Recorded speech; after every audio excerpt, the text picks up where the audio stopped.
After months of public debate, the Huntsville City Council has made its decision. Council members unanimously approved the rezoning for the Harris Farms development, clearing the way for a proposed community of about 1,800 housing units in North Huntsville. The project will be built on more than 500 acres of land north of Bob Wade Lane on both sides of Mount Lebanon Road. Fox 54's Valentina Chalala shows us why city leaders say the project fits Huntsville's future. Listen, it's pretty quiet out here today, but if this project moves forward, this area could sound a lot more like... The project would transform the farmland into a mix of single-family homes, townhomes, apartments, and housing for older adults. While some residents have voiced concerns about traffic congestion, planners say the northern bypass, now about 75% complete, will help move traffic more efficiently. It could possibly take some strain off of the parkway to allow for individuals to travel east and west and move traffic appropriately for all of our commuters that are coming into work and those that are going outside of our city limits as well. Others have also raised concerns about the loss of open land and wildlife habitat. Derek Ventura, the project's director of land development, says the plan sets aside about 350 acres of open space throughout the community. We want the sidewalks a little larger than standard. The roads a little smaller in the sense of it's not meant for just everyone driving in and out. It's meant to stay inside the community. District 1 council member Michelle Watkins says the project will expand housing options while also helping revitalize North Huntsville. Watkins adds even the school district is ready to accommodate the possible influx of students. Talked to Dr. Sutton at Huntsville City Schools, and we are in communication with them. They're confident that the growth they'll be able to accommodate with schools, as well as the city is standing by to support the school system any way that they need. With the rezoning now approved, the project can move into its next phase of development. In Huntsville, I'm Valentina Chalala, Fox 54 News. The City Council unanimously approved the rezoning, clearing the way for a project expected to be built in phases over the next 10 to 15 years. Decreased resources, increased demand, and a small number of people to do the job. That's the story for local post offices struggling to get the mail delivered. And it's leaving local mail carriers picking up the slack. It's an ongoing problem at several local post offices, including in Harvest, Owens Crossroads, Athens, and even some here in Huntsville. Fox 54's Caleb Aguayo spoke with a local postal worker who tells us how they're doing and how they're trying to keep up. From the heat to heavy packages to an overload of mail, it's all a day in the life of local postal workers who say they're currently in an impossible situation. Some say that's because they're being overworked with limited infrastructure to keep up. Resources are staying the same trucks, the same routes, and the same small offices that they've been in for years. There's vans and other vehicles, but it's a slow process. You know, we need more of them, and it needs to happen quick if we're going to have any chance of possibly meeting delivery needs. On the other hand, demand is increasing with massive growth in nearby cities and in rural areas. In addition, extra deliveries from contracts with Amazon only increase the workload for every mail carrier. Postal workers also tell us there's a high turnover rate, with some mail carriers quitting once they realize the demands of the job and the pay associated with it. These problems have previously been addressed by U.S. Representative Dale Strong, whose office told Fox 54 that he's working to get North Alabama's post offices the resources they need. When you're cut back and you're short on workers, it kind of puts the pressure on them. So you kind of got to have an understanding heart about things and how things are working and try not to put too much on them. However, some local residents say despite the challenges, they're still getting efficient mail delivery. Times are different. And like I say, some neighborhoods may be better than others on delivery. So just kind of be patient and see how things work out. But many of the postal workers I spoke to say if your packages are coming in late, remember that they're dealing with a high workload while they try to figure out solutions. The postal employees are not lazy, not as I've ever seen it. The opposite, really. They're working extremely hard and not able to be successful in meeting those demands while working extremely hard. There's not a clear solution in sight, but many postal workers say they just need the resources and the manpower to do the job more efficiently. In Huntsville, I'm Caleb Aguayo, Fox 54 News. Fox 54 also reached out to the USPS for comment, and we're waiting to hear back.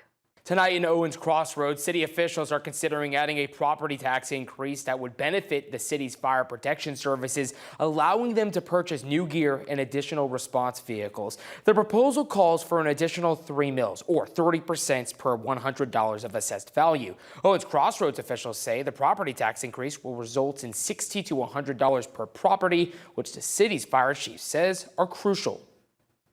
We don't have the funds to be able to update outdated equipment so that we can protect and have good firefighter safety. Some of that gear is over 20 years old.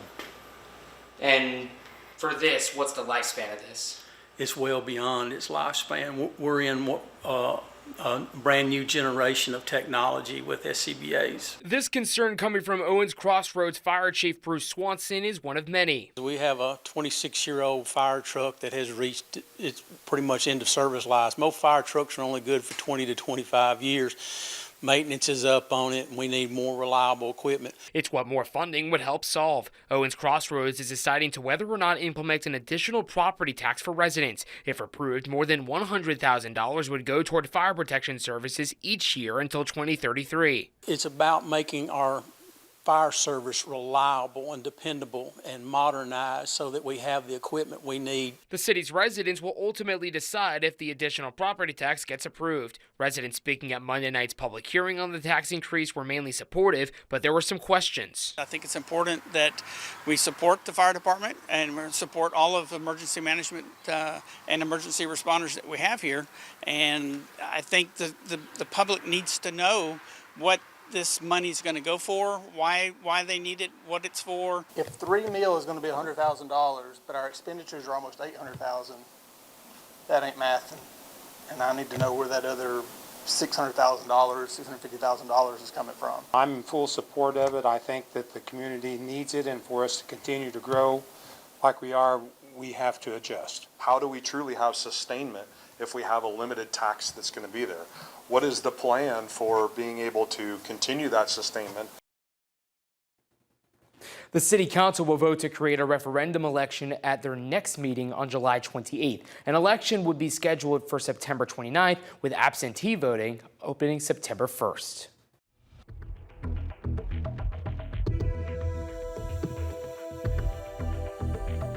The race to build more data centers is accelerating as demand for artificial intelligence and cloud computing continue to grow. But while these massive facilities can bring economic development, some environmental advocates say they also come with long-term costs for communities. As we see more proposed data centers across the Tennessee Valley, some residents are raising concerns about the long-term impacts on shared resources like water and power. The International Energy Agency projects data centers worldwide could more than double electricity use by 2030. Meanwhile, the Environmental and Energy Study Institute reports a single large data center can use up to 5 million gallons of water a day. Ryan Anderson, a staff attorney with the Southern Environmental Law Center, says that demand can have a lasting impact on shared resources. Data centers require a lot of power to keep the computers running. And it also takes a lot of water to both cool the data centers and also to produce the power that they need. Supporters say data centers can boost local economies and create construction jobs. But Anderson says since data centers typically only last 10 to 15 years, communities should also plan for what happens when those facilities reach the end of their lifespan. Data centers typically don't create a lot of long-term jobs. That's a big concern. And they also tend to apply for tax abatements where they are basically forgiven for taxes for up to 20 to 30 years. In a statement to FOX54, TVA spokesperson Clarissa McLean said, with smart energy planning, TVA can meet growing demand while ensuring electricity costs are not passed on to Valley families and small businesses. Adding TVA is also evaluating rate structures to help ensure data centers pay their fair share. It's really on our local and state government to start coming up with a forward-looking approach and really being proactive about where we put these things and what we're going to do with them when their lifetime ends. The International Energy Agency says as AI drives rapid growth in data center demand, improvements efficiency will be critical to managing the sector's growing energy footprint. A data center project in Lawrenceburg is moving forward, but the approval is sparking some pushback from some residents. As community members raise money for a possible legal challenge, questions remain about what the project could mean for the area. The proposed Flatwoods data center would be built off Highway 43 in Lawrenceburg. Fox 54's Valentina Chalala spoke with concerned residents and the Lawrenceburg utility system about the project's expected impacts.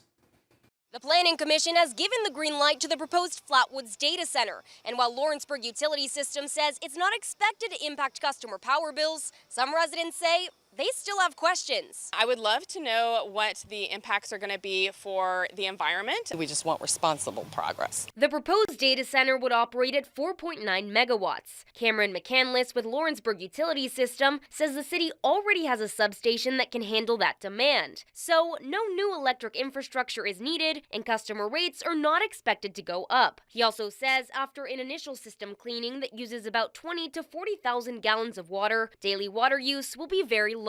Their daily usage will be less than a one-bedroom apartment. We do have confirmation from their COO that it would not just be a hose hooked up and drained off into the watershed. McCandless says projects that use more than 5 megawatts of power must go through a system impact study. Because this project is planned at 4.9 megawatts, some members of Citizens Against Lawrence County Data Centers believe the size was chosen to avoid that extra review. When you go below 5 megawatts, you don't have as many codes to follow or as many restrictions to follow. So to me, that's a little concerning. There was no studies done on what kind of impact this industry would have, and so it kind of felt like the same again, where the City Planning Commission had their mind made up and we're pushing things through without doing any proper research. The group has started a petition calling for a moratorium so more studies can be completed. But the president of the Lawrence County Chamber of Commerce, Ryan Egley, says a moratorium would have little effect without local zoning rules. Right now, the Lawrence County Commission is considering a 12-month moratorium.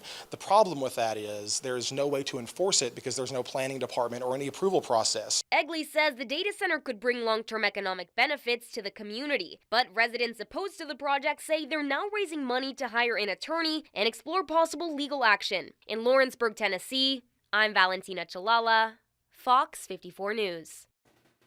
The Lawrence County Commission is set to vote on a proposed 12-month moratorium on new data centers July 28th. If approved, county leaders say they would create a committee to study the issue and develop recommendations for how future data center projects should be handled. Ordinance number 26-4647 looks to reclassify data centers as a special exception use. This means developers can only build data centers in areas zoned for industrial properties, and they must seek formal approval rather than building by right.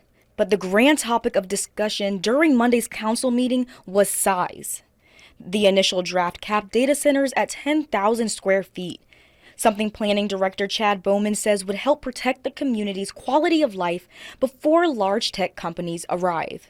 We're just trying to get in front of it just like everyone else is. This is not an uncommon trend in the U.S. and definitely in the state of Alabama. We're just trying to get ahead of it before and prepare ourselves for what may come. Bowman notes that Decatur has provisions for micro or medium data centers rather than hyperscale facilities due to power and water consumption concerns. However, Councilman Barry Bullard pushed back, criticizing the restraint on tech growth. You know, today it's data centers. What's it going to be next week? I'm just saying that I don't think you understand the technology. I don't think you understand that the cooling requirements of a data center is not much different than some of the other industry. After much discussion, the council approved a motion to delete the size cap restrictions and keep the ordinance as is for right now. Developers will still have to address health, safety, noise, and adverse environmental impacts before approval. But for now, size restraints are off the table. City leaders noted that while the ordinance remains less restrictive for now, they will revisit the text at a later date if they feel tighter limits are necessary to protect Decatur's resources.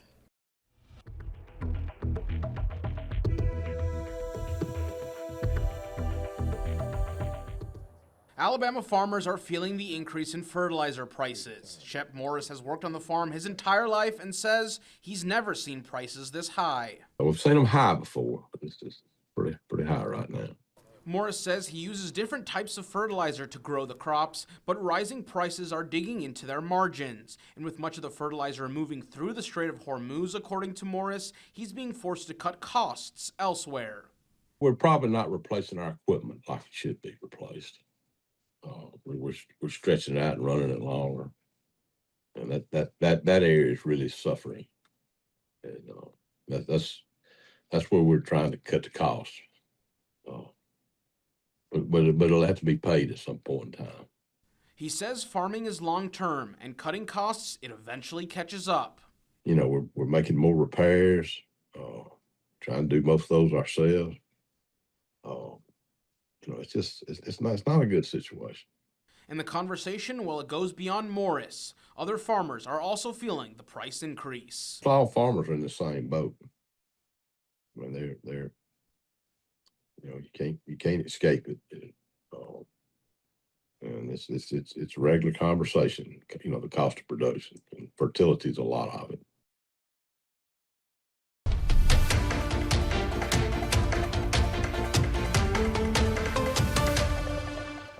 The conflict in Iran surging to new heights this week with yet another closure of the Strait of Hormuz, and it's expected to have effects even in North Alabama, where consumers could pay even more for the goods they buy that went around the blockade. One area where we could see higher prices: fruits and veggies, especially those that have been locally grown. FOX54's Caleb Aguayo shows us the conflict's impact on local farmers. The conflict in Iran has once again closed the Strait of Hormuz, limiting transport for thousands of goods making their way to the U.S. But there's an unexpected consequence that may soon raise the prices of produce. There will be an increase in the cost of fertilizer. It's not in a very high magnitude like we had decreases in 2022, but yes, it will impact our growers. And it's not just any farm facing the greatest impact. More than anyone, price increases will affect small producers the most. For our small growers, they buy in small portions, so it increased the price of production for them. So farmers market is going to be the first one seeing those increase in the price of produce in general. But North Alabama farmers are paying the price, resulting in lower profit margins from small-scale farms to corporate operations. Reeves Farm in Hartselle says it could soon cost more than it's worth to grow food. I had heard some guys might not put a crop in the ground this year just for that reason. So, I mean, we're getting close to that. You know, farmers are going to keep going until they can't. They'll adapt, and you know, if they can get to the market retail or whatever they can do to adapt, they'll try to do that. You know, farmers are resilient, but there's only so much they can do. They're handcuffed in a lot of places. Some of those limits come from prices at all stages of production, from seeds to the fertilizer to even the diesel fuel to get food transported. Reeves says higher prices mean even less money for local growers, especially those on the small scale. It's not much that they can do about it. All they can do is grow a good crop and then hope all the other things fall in line. But according to Da Silva, the best short-term solution is to make the fertilizer you do have stretch just a little bit further. If you spoon feed and continue tracking where are your nutrient level, you can reduce the fertilizer that you're using, maximize your yield, and still maintain this lower cost of production. That's important. And for consumers paying the end result, local experts tell FOX54 to wait out the price increases. In Huntsville, I'm Caleb Aguayo, FOX54 News. It is still unclear just how much we could see prices increase, but they will likely vary by the type and amount of fertilizers used to grow a crop. The cyclospora outbreak has many across the country thinking twice about where they buy their produce. But for many in North Alabama, the solution may be right up the street. Officials are emphasizing the benefits of buying local. FOX54's Logan Alexandra Russell spoke with local farmers and a food safety specialist about why knowing where your produce is from could protect you from cyclosporiasis. When the cyclospora outbreak made headlines, it left shoppers second-guessing what's sitting on supermarket shelves and wondering where it came from. That concern is driving many to buy from local farmers markets, where crops go directly from the dirt of local farmers right into your basket. We are a small farm, and because we're a small family farm, we have better controls in place as to you know, how our food is grown. We do not use any pesticides, any herbicides. We have proper check stations and sanitary things in place on our farm and so forth. However, experts say shopping local doesn't mean total safety from cyclospora. One food safety specialist I spoke to agrees shopping local creates fewer stops along the supply chain, which can significantly reduce exposure risk compared to mass distribution networks. Local produce can offer safe advantages. First of all, because of the shorter supply chain, which means fewer handling steps, reduced transportation time, and oftentimes better traceability system. But Dr. Rodriguez warns that buying local doesn't excuse you from practicing proper food hygiene at home, and the farmers we spoke to today agree. When they're purchasing fruits and vegetables, they should be washing fruits and vegetables regardless. If they're saying pre-washed or triple washed, they should be washing at home on running tap water. If you're struggling to find local farmers, you can go to the Huntsville Food and Farm Hub website. There you can shop local produce, including Henry's Family Farm. In Huntsville, Logan Alexandra Russell, Fox 54 News. Food safety specialists also recommend washing your hands with soap and water before and after preparing fresh produce and refrigerating cut fruits immediately. For more tips on spotting cyclospora symptoms, head on over to FOX54.com. And you can find our full interview with Dr. Rodriguez on the Fox 54 app. Just scan the QR code to download on your TV. Watch for free.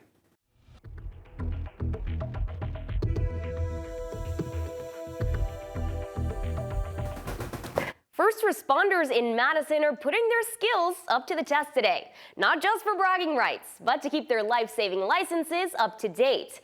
Madison Fire Rescue is hosting the latest round of the Alabama EMS Challenge, a statewide program sponsored by the Alabama Fire College. The physician-led program brings free continuing education directly to local departments. The challenge includes lectures and hands-on skill labs targeting high-risk and low-frequency medical emergencies. Yeah, I'd say a lot of people spend a little time trying to hone the skills because you don't know what they're going to do. So, you need to make sure you're well-rounded on all of your skills. But at the end of it, you kind of just get in there and everybody's really competitive. So you end up just competing with the guys that are here just trying to, because it's, we're all type A personalities and very competitive to begin with. So it makes for a fun experience. Organizers say between 400 and 500 first responders across the state regularly stream the live lectures remotely to earn certified CE credits. Some local students got the chance to learn from an astronaut today as part of a two-day program to go for launch. The nonprofit program promotes STEM learning for space enthusiasts by designing a real experiment with the potential to make it on board the International Space Station. They're getting hands-on experience too, working side by side with a retired NASA astronaut who tells Fox 54 it's a nationwide effort to get students engaged with space. And that's what they're working on right now, this minute, is talking amongst their groups, what experiment would we like to send to space? And they're designing experiments. And they didn't walk in this morning with an idea to send to space, but with talking to us and Michelle teaching them that, hey, one of your ideas might go to the International Space Station, be an experiment in space. Now they're thinking, wow, yeah, maybe we could do this. The Go for Launch program is hosted by Higher Orbits, which brings this event to cities across the United States. To learn more and get involved, go to fox54.com. A famous steakhouse is bringing its signature dining experience to the Rocket City. Perry's Steakhouse and Grill is set to open a new location in Mid-City. The high-end restaurant will span 11,000 square feet and feature an expansive dining room, a wine wall, the Bar 79 lounge, and patio dining. This will be the steakhouse's second location in Alabama, the first in Birmingham. COO Rick Henderson tells Fox 54 coming to the Rocket City was an easy choice. We've been watching the rapid growth in the Rocket City, and its aerospace and technology industry development has been very impressive. Its evolving dining scene and vibrant culture made it a great fit for Perry's. And Alabama's been very good to Perry's. We celebrate our 10th year serving Birmingham, so we were always open and looking at other markets. Mid-City positions itself as the epicenter of the region, and we agree. We think it has exceptional access for community residents, and including tenants that appeal to our guests as well.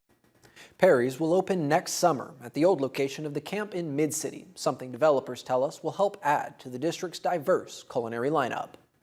We pride ourselves on offering something for everybody. Then you have your more upscale dining experience with Perry's. That's for people who want to dress up, have a nice upscale dinner, a nice wine, a nice steak, and we're diversifying the dining experience that you can have at Mid-City. Perry's is expected to open its doors in Mid-City next summer.